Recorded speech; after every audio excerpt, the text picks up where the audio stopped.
Full Ahead, the podcast about ships and shipping with Alistair Eagles and Nigel Thompson. It's something that I've been looking forward to do for quite some time because I'm a nosy journalist. A nosy journalist who loved shipping in his early life, but then got into broadcasting. And I'm someone who kind of loved broadcasting my early life and somehow got into shipping.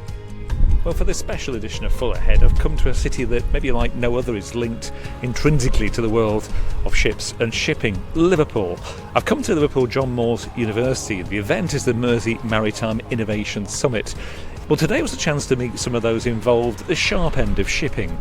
People like Martin Harrop of GT Wings, who are using wind to once again power ships. Our first demonstrator launched in March this year, so it's already now done 4 transatlantic crossings, and we're just verifying the data from that at the moment. And now we're also looking to sell new wings into other ship vessel owners in the next few months. Dr. Eddie Blanco-Davis, a reader in marine engineering at the Liverpool Logistics, Offshore and Marine Research Institute, using his seagoing experience to inspire the innovators of the future.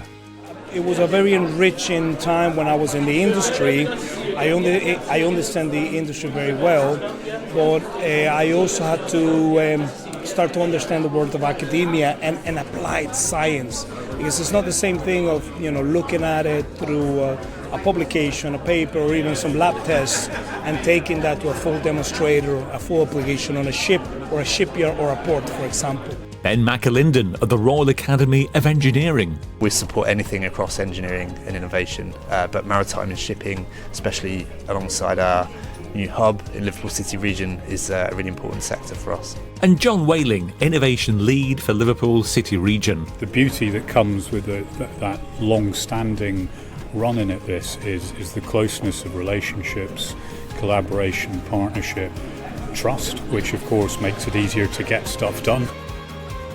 The people and their stories. This is Full Ahead, the podcast about ships and shipping.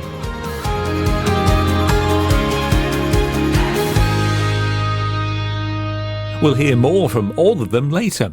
But first, Ruth Wood, the Chief Executive of Mersey Maritime, the regional cluster for the industry in the Northwest, told me why the summit was important and what she hopes it'll lead to.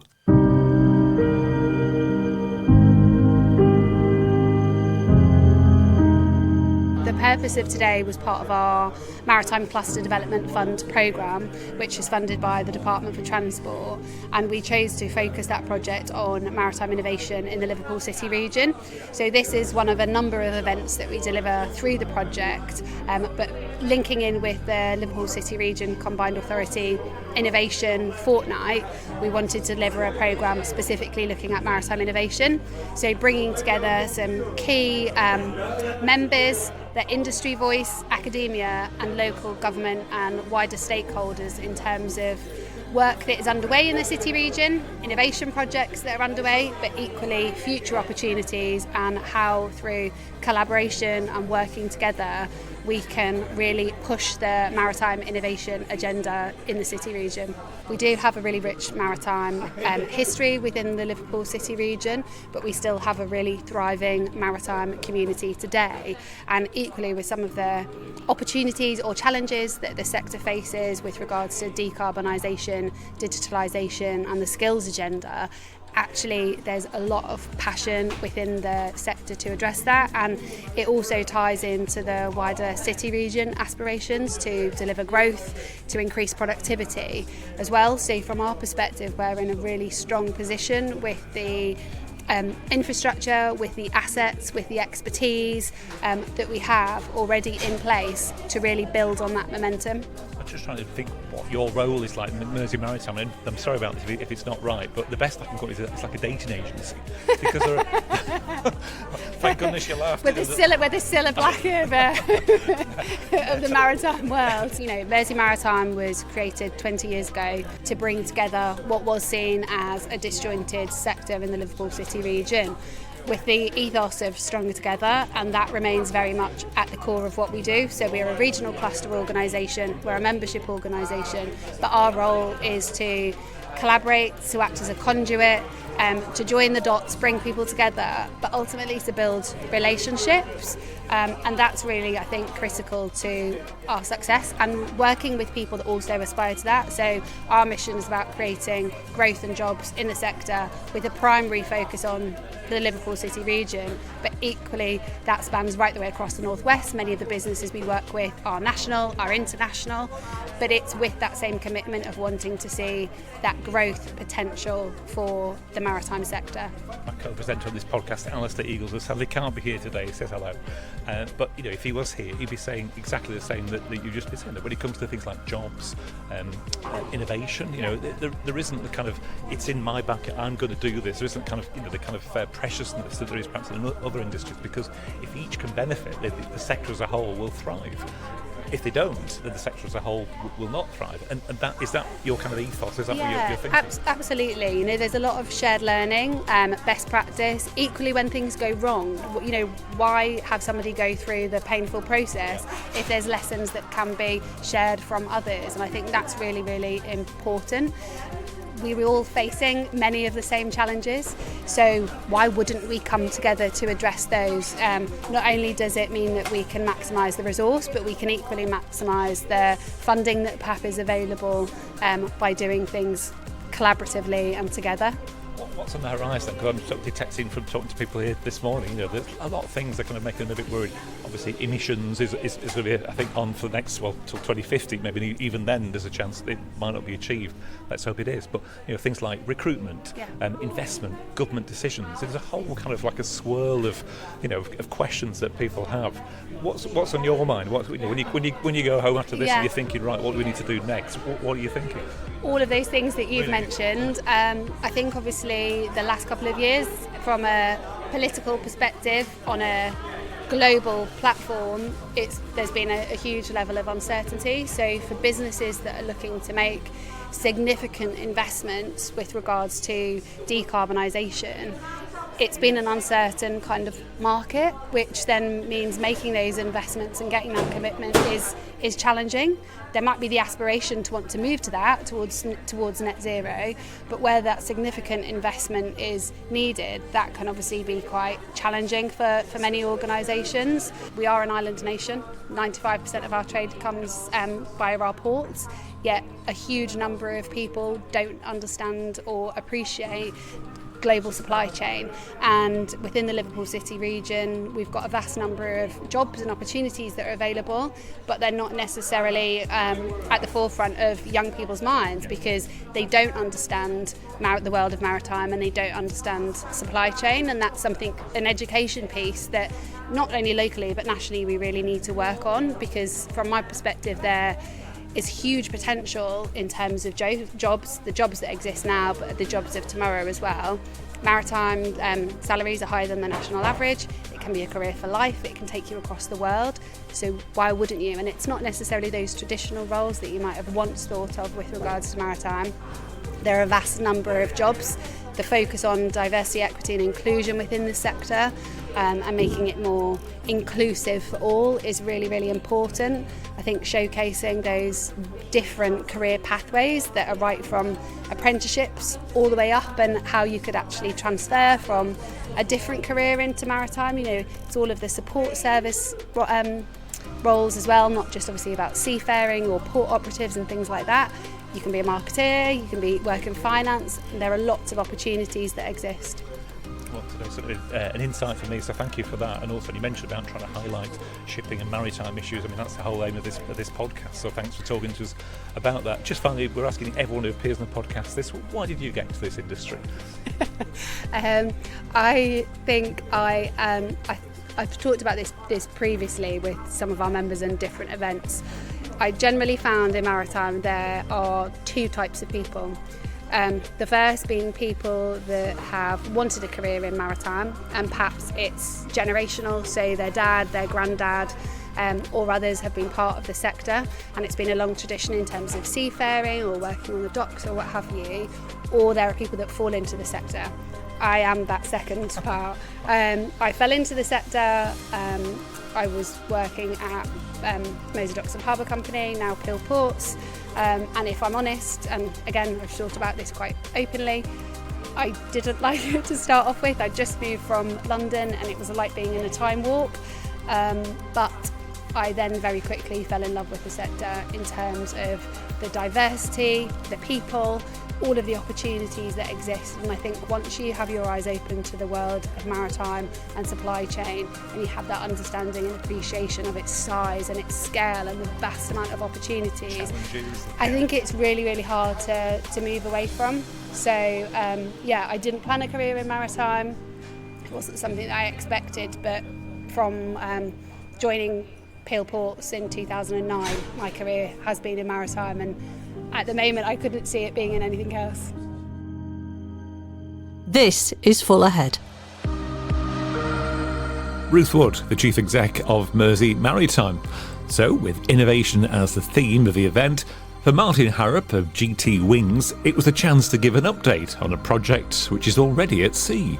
Instead of like a normal cloth sail or something along those lines, which captured the wind and helped propel it, this is using like an aircraft wing, so more of an aerodynamic device to generate, instead of lift, thrust. And for a ship, what difference can that make? By using wind in various conditions, particularly on offshore and like transatlantic or trans-Pacific kind of journeys, we're expecting to see on average about 10% fuel savings, but could be as high as 30 to 50% at specific times. And this isn't just a pipe dream, this is actually an operation. So you were saying in the presentation you've actually got a ship that's making use of this technology already. Our first demonstrator launched in March this year, so it's already now done 4 transatlantic crossings, and we're just verifying the data from that at the moment. And now we're also looking to sell new wings into other ship vessel owners in the next few months, in fact. Early days yet, then what kind of results have you got so far? The ship's actually in Canada, I think, as we speak, is that right? Yeah, that's right, yeah. So it's generally doing a Europe to Canada trip, so it's done its 4th crossing now of the Atlantic, and yeah, we're seeing it's been a bit difficult recently because the weather's not been particularly great, but we're seeing verification of where we expected on our simulations, so those 10% are looking quite realistic, if not quite conservative. And the technology involved in the expense then to install this, does it pay for itself in a matter of trips, or what's the maths like? I think with some of the penalties that are now coming in from Fuel EU and some other incentives that are for the vessel owners to reduce their carbon footprint, we're seeing payback periods of less than 5 years. Martin Harrop of GT Wings. We also heard how energy from a system that can be installed on deck could be retrofitted to ships at the moment. I'll add details of both in our show notes. Now, inspiring the innovators of the future is the job of Dr. Eddie Blanco-Davis, a reader in marine engineering at the Liverpool Logistics and Offshore Marine Research Institute at Liverpool John Moores University. He began by telling me more about the institute, which next year will mark its 30th anniversary. Yes, the Loom has actually been around since 1996, if I'm not mistaken. It's a research institute that has probably made its name initially by carrying out safety and risk assessment of not only ships and shipping, but large maritime complex systems such as offshore and similar.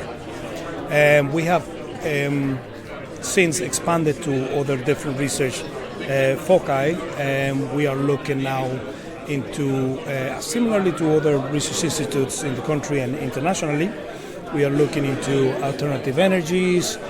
We are very well known also for our work in logistics, and we are also well known for our work in human factors. And additionally, we're expanding this last research focus into maritime autonomous surface ships as well, which is quite a hot topic these days, isn't it? It's a fascinating range of subjects you just mentioned there, and I'm sure over the last 10 years many interesting topics have come your way. You're looking at making good use of energy, making sure ships perhaps cut through water, using different perhaps methods or processes. How is it going, and how's the research going? What kind of area in particular are you looking at? I think there is some interesting research in various different aspects as to how to better use energy, how to save energy, and additionally how to get these technologies be of better and high impact from within the application side of things. No, I should probably say that there is no silver bullet.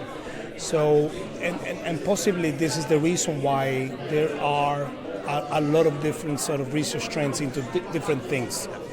We work closely with a local SME, a Northwest SME, Armada Technologies, and they have developed a passive air lubrication system, which in layman's terms essentially utilizes air bubbles in order to act as a lubricator between the underwater side of the hull and basically seawater, so that it reduces drag and therefore reduces the sort of energy that we might need to propel the ship, to a certain extent, that is. But does it not cost as much energy to produce the bubbles than it actually saves when it cuts through the sea, because it's made that bit less restrictive? That's absolutely a great point, because in fact this application from Armada works on the principle that, as I mentioned earlier, is a passive air lubrication system. And the system itself should be able to develop these bubbles whilst it's cruising along in its path. So it's regenerative. It kind of just works. It makes its own bubbles effectively. Exactly. That's the main concept behind the technology, so that you're not really actually utilizing a compressor, or not utilizing the compressor as much, or putting energy into the system in order to allow for this lubrication to take place. And what difference in terms of energy saved then do you think that would equate to? We have had some trials, and again, our collaboration with Armada has been very good, from different aspects. I think they are a forward-looking SME. The people that we have worked with are also very approachable. And within the specifics of some of our work together, we have looked at anywhere between 5 to 12% energy savings. So it really does depend on the application. Not all the ships will be able to benefit from this sort of technology, but certainly there is a good array of ships that can potentially benefit from this sort of application. It's interesting at the event today. I've heard, obviously, this as an idea, wind, jumbo wind sails being used on ships, but also solar panels, things like that. Do you think really in the future, or perhaps in the short-term future, it's going to be a mix of maybe several things? Because to try and get to net zero by 2050, I imagine still a little way to go, but to kind of retrofit things now, what you've just suggested, solar panels, all sounds feasible. Do you think that's where we're going to be going in the near term, at least? I think so. As a previous seagoing marine engineer, 15 years ago, 20 years ago, I think it would have been hard, not only for myself, but potentially for a lot of other colleagues, to think that we would be using wind, as you mentioned, as an assistant to the actual propulsion of the ship, or even photovoltaic cells. But this is actually, we're starting to see the initial application of these technologies currently, and potentially the amalgamation of these technologies into different types of application can certainly impact the way we think about shipping nowadays, and potentially save a lot indeed. This is Full Ahead, the podcast about ships and shipping.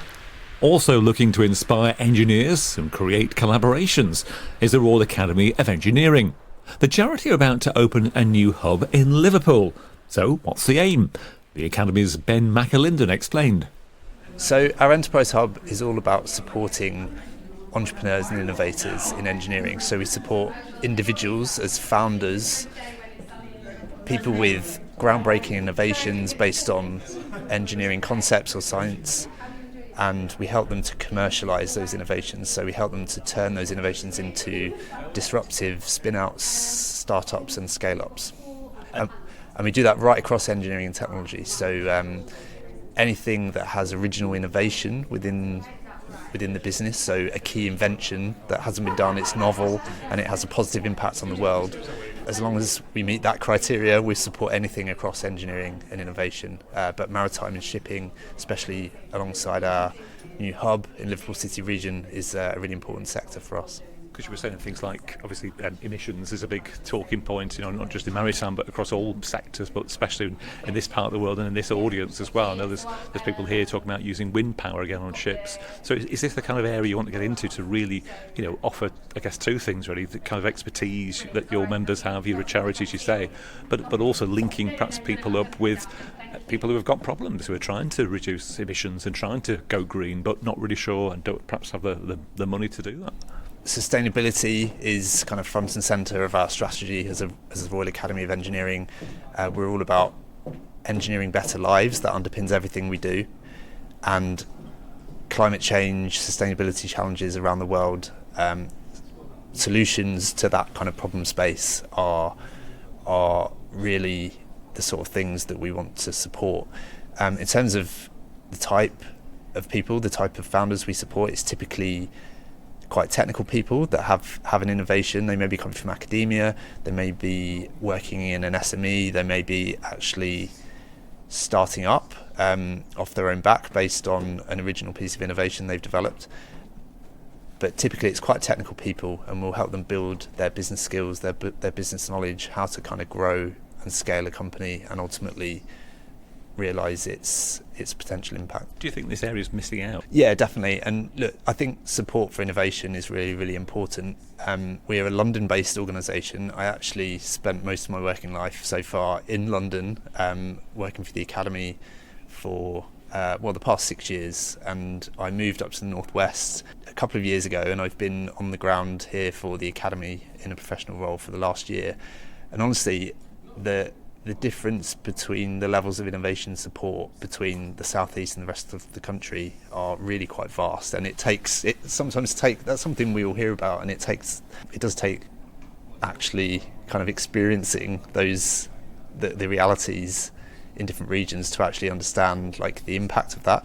So I think locally in Liverpool City Region, which will be the focus of our new hub, there's some really great initiatives and there's partners coming together. The Combined Authority have a really quite progressive and joined up strategy to support innovation really around its key sectors, and maritime is definitely one of those.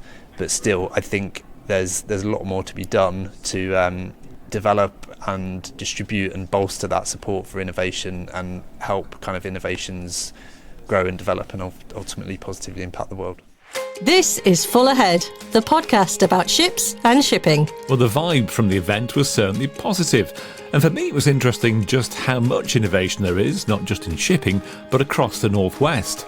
Now, it's the job of John Whaling, Innovation Lead for Liverpool City Region, to keep across it and make the most of opportunities at a time of change. My job's about making things happen, essentially, but where we start is very clear. We start with where we know and can prove that we have distinctive world-leading assets and capabilities, and we have a very focused but non-exclusive concentration on infection prevention and control, materials chemistry, and indeed AI solutions and emerging technology, with maritime and net zero innovation as an emerging strength. Certainly don't profess to have world leadingness in it, but there is world-class and in some cases global scale things happening here.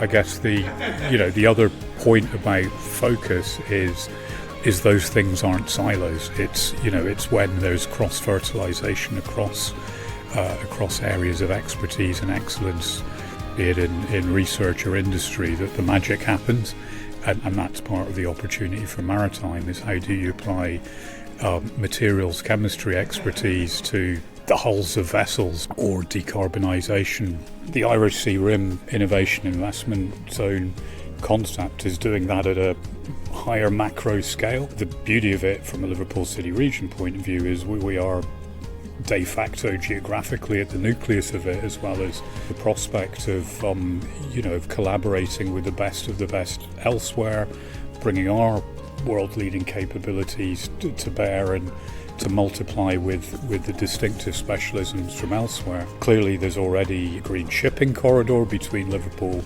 and Belfast through our Mare, and of course there's very close links to Belfast and Dublin that go back through history. Yeah, so it's a massive opportunity, not least because it also brings the EU into play, not just in terms of funding and investment, but in terms of wider collaboration and partnership. And that whole notion about transnational knowledge exchange, industry collaboration, it's pivotal, all the more so given what's happening on the wider global stage, which feels more like retrenchment than enhanced collaboration. So great if we can do our bit in the wider Irish Sea locality to drive things forward. Thanks to Mersey Maritime for the invite to the first Innovation Summit. I'm sure it won't be the last. And thanks to everyone I spoke to for the podcast as well. Hi to Paul in Poland, who kindly commented on the first edition of Full Ahead. If you'd like to subscribe and send a comment, we'd love to hear from you. Now, thanks for downloading this edition of Full Ahead. Alistair and I will be reunited for the next edition when we'll be afloat. Thanks for downloading Full Ahead. Get in touch. Find us on social media or email nigel.thompson@journalist.com.